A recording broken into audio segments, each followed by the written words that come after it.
Assalamualaikum warahmatullahi wabarakatuh. Halo semuanya, perkenalkan nama saya Anita dengan NPM 201063105006.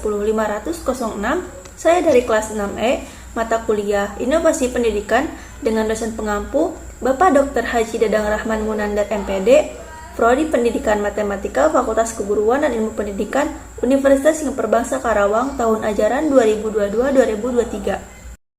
Tujuan dari pembuatan video ini untuk memenuhi tugas UTS dari mata kuliah Inovasi Pendidikan. Video ini akan membahas mengenai materi himpunan dengan menggunakan metode inquiry. Berikut langsung pembahasan mengenai materi tersebut. Nah, inovasi pembelajaran merupakan suatu perubahan yang baru dan kualitatif dari hal yang sudah ada sebelumnya, serta sengaja diusahakan untuk meningkatkan kemampuan guna mencapai tujuan tertentu dalam pembelajaran. Nah, pembelajaran sendiri merupakan suatu sistem, maka inovasi pembelajaran harus mencakup hal-hal yang berhubungan dengan komponen sistem tersebut, baik artian kurikulum, media, metode, kebijakan, maupun hal lain yang berhubungan dengan pembelajaran. Nah, ini berdasarkan menurut Mujib pada tahun 2011. Nah, dalam pembelajaran ini, guru menggunakan metode inquiry yang dimana melibatkan secara maksimal kemampuan peserta didik untuk mencari dan menyelidiki secara sistematis, kritis, dan logis, sehingga mereka dapat menemukan sendiri pengetahuan, sikap, dan keterampilan sebagai wujud adanya perubahan perilaku.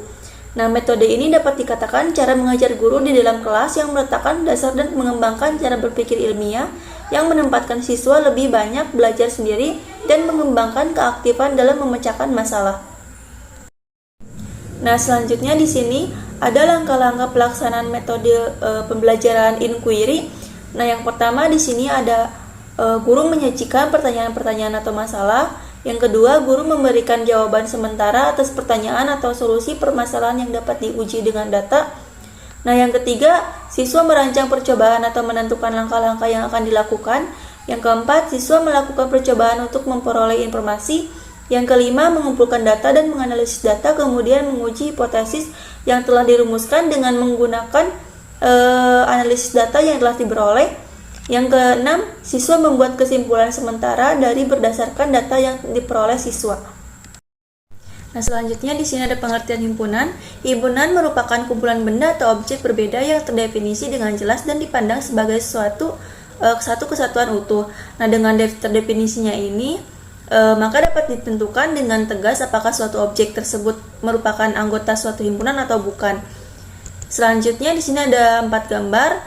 Di antaranya ada kumpulan alat tulis, kumpulan hewan berkaki 2, ada kumpulan makanan yang enak, ada kumpulan hewan yang tidak berbahaya. Nah, di antara 4 gambar tersebut manakah yang merupakan kumpulan himpunan?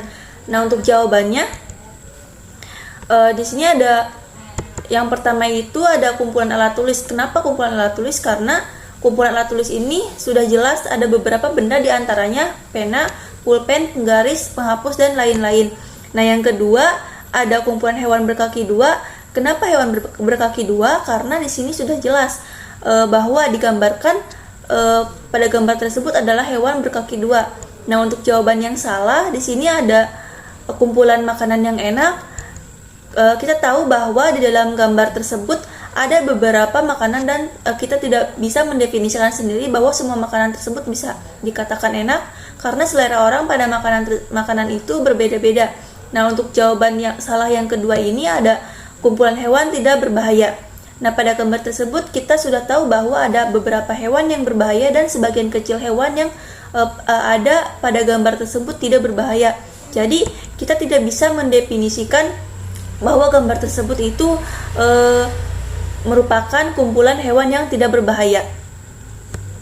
Nah, jadi kesimpulan pada video ini, dengan adanya inovasi pembelajaran menggunakan metode inquiry dalam materi himpunan, siswa akan tertarik dan menyukai pembelajaran matematika dan bisa meningkatkan kemampuan peserta didik untuk mencari dan menyelidiki secara sistematis, kritis, dan logis, sehingga kemampuan siswa akan meningkat dalam memahami materi yang akan diajarkan dan juga mampu mengimplementasikannya dalam kehidupan sehari-hari.